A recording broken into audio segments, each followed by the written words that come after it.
Being a god-tier multiversal tyrant is not, contrary to popular belief, all scheming and dramatic monologues. There is paperwork, there are subordinates, and once per eon, apparently, there is this. It's just a check-in, said Tetzeret, sliding a slate of Ethereum across the obsidian table.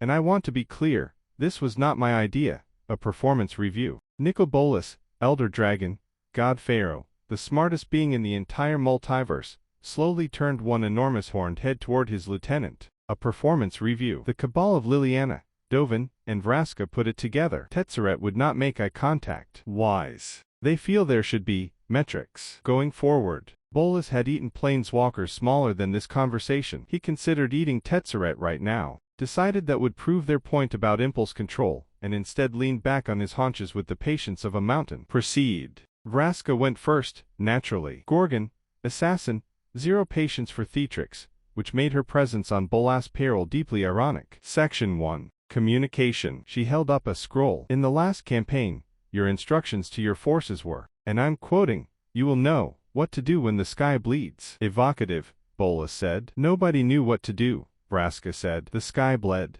Everyone just stood there. We lost the eastern flank because your captains were waiting for further sky-related symbolism. That is a them problem. Dovin Bond adjusted his many eyes and produced, of course, a spreadsheet. Dovin loved a spreadsheet. Section 2. Reliability. In 94% of your master plans, you have a secret backup plan that betrays the people executing the first plan. This creates, statistically, a hostile work environment. It's called contingency, Bolas rumbled. It's called being prepared. You betrayed yourself once, Dovin said flatly. On Amonkhet, there was a version of the plan so secret that past you did not tell present you, and you nearly undid your own scheme. I have the timeline. It is a circle. It is, professionally speaking, a mess. There was a long silence in the obsidian hall. Somewhere, very far away, a plane was probably being conquered. Bolas found he could not enjoy it. Then Liliana stepped forward, and she was smiling, which from Liliana meant someone was about to have a very bad day. Section 3, she said sweetly. Employee retention. Don't. You have lost 3 lieutenants to betrayal, 2 to ascension,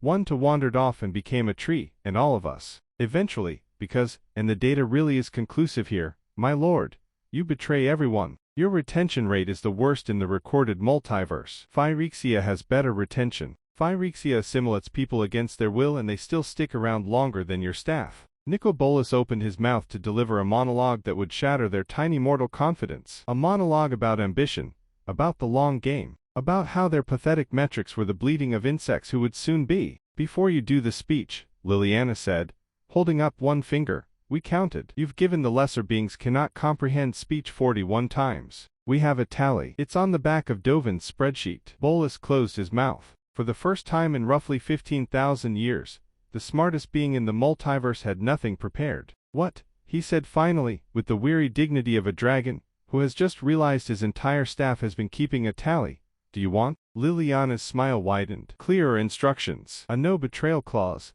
at least 1/4, as a trial. And dental. Dental? Vraska has Venom Fang maintenance needs. It's reasonable. Nicol Bolas looked at the 3 most dangerous beings on his payroll, all of whom knew exactly where every one of his secret backup plans was hidden. All of whom were watching him with the calm patience of people holding receipts. He was the smartest being in the multiverse. He knew when he was beaten. Fine, said the god Pharaoh. 1/4. No betrayals. And the dragon-sized dental plan is going to be expensive. So this is coming out of the Ravnica budget. Liliana extended a hand. Pleasure doing business, my lord. He did not shake it. He was a dragon. He had standards. But he did, later, quietly, cancel the secret backup plan to betray them all at the next solstice. For now, he was still Nicol Bolas, after all. The end.